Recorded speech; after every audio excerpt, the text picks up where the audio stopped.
Hello, and welcome to today's story. If you enjoy this kind of content, don't forget to hit the like button and subscribe for more. The story you're about to hear is based on accounts and rumors. Its full truth can't be confirmed. Now sit back, relax, and let's dive right in. There are moments in your life when you realize you've crossed a line. Subtle, silent moments when the air feels heavier, the colors slightly duller, and something behind your eyes starts to ache in a way you can't explain. Mine came on a Tuesday night. I wish I could say it was some grand epiphany that I saw the error of my ways and turned around. But truth be told, I didn't stop. I didn't even flinch. I hit purchase and waited. Let me back up. My name's Nathan, 29, unemployed or freelancing, depending on how you look at it, and bored out of my skull. I used to edit wedding videos and cheap corporate stuff until the algorithm gods decided I was no longer relevant. So I started a YouTube channel instead, like everyone else. It was supposed to be easy. Find some niche, slap on some ominous music, and boom, instant success. But 3 months in, and I had 6 subscribers. 1 was my mom, 2 were bots and the content, generic horror stories I'd stitched together from Reddit and old 4chan posts. Nothing new, nothing real. I wanted more. The dark web had always fascinated me, not in a buy drugs or hire a hitman way. I'm not that kind of broken, but in the voyeuristic sense. The forbidden fruit, the idea that somewhere, buried beneath layers of encryption and paranoia, there existed a digital underworld untouched by TikTok trends and BuzzFeed lists. That's where I first saw it, the mystery box thread. It was on a forum so buried in Tor layers, you'd think the thing was designed to keep secrets alive. No usernames, no likes, no upvotes, just a flat black background and gray text that bled into your retinas after 5 minutes. Buy a piece of the unknown. Each box is different. Each box is real. No refunds, no tracking, no communication. The thread was 27 pages long. People posted photos of what they got. Old VHS tapes with scrambled audio, cracked porcelain dolls smeared with what looked like dried blood, tattered notebooks written in dead languages, memory cards with files that refused to open. One guy claimed he got a jawbone, human, still wet. I didn't believe half of it, maybe not even a quarter, but I was hooked. It wasn't cheap. They wanted $250 in crypto. Not that much when you think about what people spend on NFTs or fake Twitter verification, but enough to make you hesitate when your rent is overdue. Still, I wired it. The address was simple. A P.O. box registered to a name that Google had no record of. Not even a LinkedIn profile. That's how you know someone's truly invisible. The confirmation came via a line of code on the site itself. No email, no receipt. Just a blinking green text. Box number 0081, order received. Expect delivery within 14 days. And that was it. No contact, no reassurance, no going back. For the first 2 days, I told myself it was for the channel. Imagine the content, I said. Dark web mystery box, real footage, not clickbait. I'd even picked a thumbnail, my face in exaggerated shock, the box glowing like the freaking Ark of the Covenant. But somewhere deep down, I knew this wasn't about clicks. I wanted to feel something real, something raw. I wanted a crack in the simulation, a ripple that reminded me I still existed. And that's exactly what I got. The days crawled by like a slow infection. The clock seemed to mock me, ticking louder in the dead quiet of my apartment. 4 days, 5 days, 6. Each morning I woke and immediately checked the mailbox, even though rationally I knew nothing would be there. The courier in the city wasn't exactly dependable, and with something as off the grid as this, there was no tracking number to make the wait any less maddening. My phone buzzed with meaningless notifications. Twitch streamers, failed emails, and a single text from my mom asking if I'd eaten. I didn't respond. What was the point? I tried to keep busy, editing videos, scrolling through social media, forcing myself to laugh at dumb memes. But all the while, my mind returned to the box, to what might be inside, to the stories of those cursed or blessed enough to have their lives touched by whatever came from the deep web's underbelly. On day 7, a knock rattled my door just after dusk. My heart jumped. I wasn't expecting anyone. Delivery usually dropped packages without a sound. I hesitated, then cracked the door open just enough to peek out. No one was there. Just a plain, unmarked cardboard box on the welcome mat. I grabbed it without thinking, the weight oddly comforting in my hands. Back inside, I shut the door and stared. No return address, no logo, no writing, just a strip of black tape sealing it shut. I set it on my cluttered desk, the glow of my computer casting long shadows over the room. It felt heavier than I expected, like it wasn't just cardboard, but packed with some unseen density. I didn't want to open it, not yet. Instead, I sat back and stared at it, ran my fingers along the edges, tracing every crease and imperfection. What was I really expecting? Another cheap prop? Something to fake clicks and likes? Maybe, but maybe not. The box seemed to pulse under my fingertips, as if it had a heartbeat of its own. The air in the room shifted, just slightly, but enough to make the hairs on my neck stand up. I tried to shake off the feeling, but it wasn't just my imagination. For the next few days, odd things happened. My lights flickered at strange hours. The hum of my laptop stuttered in the middle of videos. Sometimes when I glanced at the box, it looked different. Not physically, but like it had been moved or breathed. Or maybe I was going insane. My dreams became fragmented nightmares, whispered voices I couldn't place, faces blurred just beyond clarity. I started hearing sounds, soft tapping, like fingernails rapping on wood, coming from the box even when it was closed. I told myself it was stress, the stress of being stuck, broke, and alone, but deep down I knew it was something else. The box was alive. I knew this because the night before I finally dared to open it, I found a note slipped under my door. No handwriting, just a single sentence typed on a crumpled piece of paper. Open when the clock strikes 3. I checked my phone. 2:45 a.m. And just like that, I realized I was no longer the one in control. The box was. The seconds dragged like molten tar as I stared at the clock, its faint green digits glowing in the dark. 2:59. The air in my cramped apartment felt thicker, heavier, as if some invisible weight was pressing down on my chest, making every breath a struggle.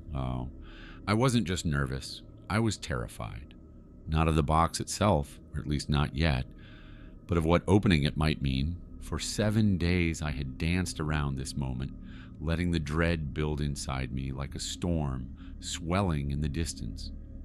Now, the storm was here, and I was standing on the edge, staring straight into the abyss.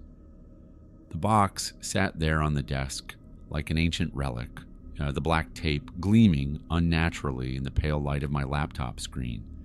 It seemed to pulse in rhythm with my heartbeat, a sinister metronome counting down the last few seconds. 3 a.m. The clock beeped, the sound shattering the silence. My hands trembled as I reached out, fingertips brushing the rough cardboard. The moment my nails touched the tape, a cold shock shot through me like electricity lancing down my spine. I paused. "Don't chicken out," I whispered, more to myself than anyone else. The tape peeled away with a sickening crack, breaking the fragile barrier between me and whatever was inside. Inside, I found another box, smaller, jet black, smooth like obsidian. No markings, no writing. I lifted it out, feeling the weight press into my palms like it was trying to sink into my skin, and the room seemed to grow colder, and my breath came out in shallow puffs, misting in the freezing air. Then, before I could think twice, I opened the black box. Inside lay a small glass vial, no bigger than a thimble. Its contents shimmered, a thick, viscous liquid that glowed faintly with an unnatural blue light. A note, folded meticulously, rested beside the vial. I unfolded it with shaking hands. Drink when ready. Truth waits in the darkness. My rational mind screamed to throw it away, to burn the vial, to forget the whole damn thing. But some primal part of me, the part that had been starving for something real, something dangerous, reached out and uncapped the vial. The scent hit me first. Metallic, like rusted iron, mixed with a hint of something sweet and rotten. It was nauseating and intoxicating all at once. I hesitated a heartbeat longer than I should have, then swallowed. The liquid burned like fire, sliding down my throat, igniting a storm inside me that spread with terrifying speed. At first, nothing happened. Then the world shifted. The room seemed to breathe, the shadows stretching and twisting into grotesque shapes. The edges of my vision darkened, the colors bleeding out like wet paint. A low hum filled my ears, rising steadily until it became a deafening roar. Suddenly, I was somewhere else. Not physically moved, but mentally ripped from my reality. I was plunged into a waking nightmare. The walls of my apartment melted away, replaced by a void so black it swallowed everything whole. And in that darkness, I saw them. Faces, thousands of them, eyes staring, unblinking, mouths open in silent screams. Their skin was translucent, their veins pulsing like circuits beneath fragile flesh. They drifted around me like lost souls tethered to some horrific nightmare. One face detached itself from the swarm. A woman, her eyes deep wells of sorrow and rage. She reached out, fingers brushing my cheek with a coldness that seared like ice. Her voice echoed inside my head, a whisper like wind through dead leaves.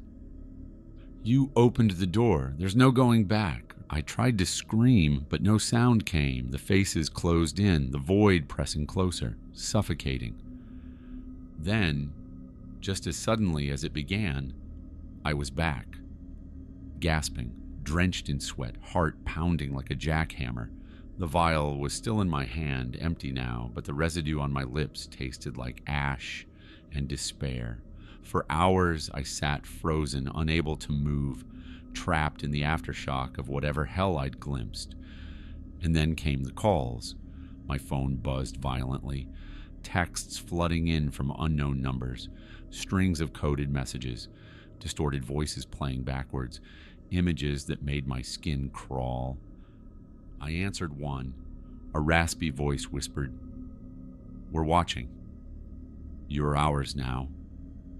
From that moment, nothing was the same. Lights flickered constantly. My apartment grew colder, shadows longer and darker. The box was gone, vanished as if it had never existed, but its presence lingered like a poison in the air. Every night, the whispers returned. They seeped through the walls, crawling under doors, invading my dreams. And the faces, those endless, soulless faces, haunted every corner of my mind. I was trapped between worlds, between sanity and madness, between the known and the unknowable. I'd sought a story, and the story found me. The line between reality and nightmare didn't just blur, it shattered, splintered into shards so jagged they cut into every waking moment, every breath, every heartbeat. I was no longer the hunter of a story, I was its prey. Days bled into nights without distinction. My apartment, once a place of refuge, had become a cage, an echo chamber of shadows and fear. The whispers never stopped. At first, they were faint, soft, like a distant storm rolling in, but soon they twisted into a cacophony of voices, pleading, mocking, screaming. They weren't voices from this world. They came from that void I'd glimpsed when I drank the vial, the place where those faces waited, and now they wanted in. I began to see them everywhere. At the edge of my vision, pale figures, drifting just out of focus. Reflections in mirrors that didn't match reality. My own shadow stretching into impossible shapes, writhing like a living thing. Sleep became a battleground. Each night I was dragged back into that blackness, the swarm of faces waiting, closing in. I could feel their cold breath on my skin, their dead eyes boring into my soul. The woman, the one who had touched my cheek with ice, returned. She whispered secrets no human should know, names, dates, horrors buried in history's darkest corners. She promised truths that shattered my mind like glass. But the cost was my sanity. I tried to fight it, tried to anchor myself in the real world, worked extra hours, met a friend for a drink, forced myself outside. But the darkness followed. It was in the wind's howl, the screech of tires, the flicker of streetlights. The final straw came when my phone went silent. No calls, no messages, no voices. Just a single text, glowing on the screen like a beacon in the void. Come find us. I didn't know who they were. The people behind the box, the void, the whispers. But I knew this was a summons, a trap. And something deep inside me told me I couldn't refuse. I packed a bag, just in case, and stepped outside into the night. The city was unrecognizable. Streets twisted and warped, buildings leaning at impossible angles. The air buzzed with static, heavy and charged. I followed the pull, like a magnet dragging me towards some dark truth. It led me to an old warehouse on the edge of town, the kind of place that reeks of rust, dust, and forgotten sins. Inside, the air was thick with decay. In the center of the cavernous room stood a figure, cloaked in shadows. No face, just a void where eyes should be. "Welcome," it said, voice like gravel grinding against glass. Around me, the faces gathered, not just specters now, but flesh and blood. Men and women twisted beyond recognition, their skin stretched tight over bones like masks, eyes hollow, mouths sewn shut. They reached out, hands clawing at my clothes, skin cold and slick. "You sought the story, now live it," the figure whispered. Pain exploded in my chest, a searing fire ripping through flesh and bone. I screamed, but the sound was swallowed by the darkness. The last thing I saw before the world faded was the woman's face, eyes burning with cruel amusement. No one opens the door without paying the price. When I woke, I was back in my apartment. Or so I thought. The walls bled shadows. The air tasted metallic. The whispers were louder than ever. But this time, I knew the truth. I wasn't alone, and I was never going to be free. The box was gone, but its curse wasn't. It had marked me, bound me, turned me into a vessel between worlds, a prisoner in my own mind, a ghost trapped in a story that would never end. I reached for my phone, fingers trembling, and typed a message. "If you find this, don't open the box." But even as I hit send, I knew it was too late. The story had found you, and the darkness was already creeping in.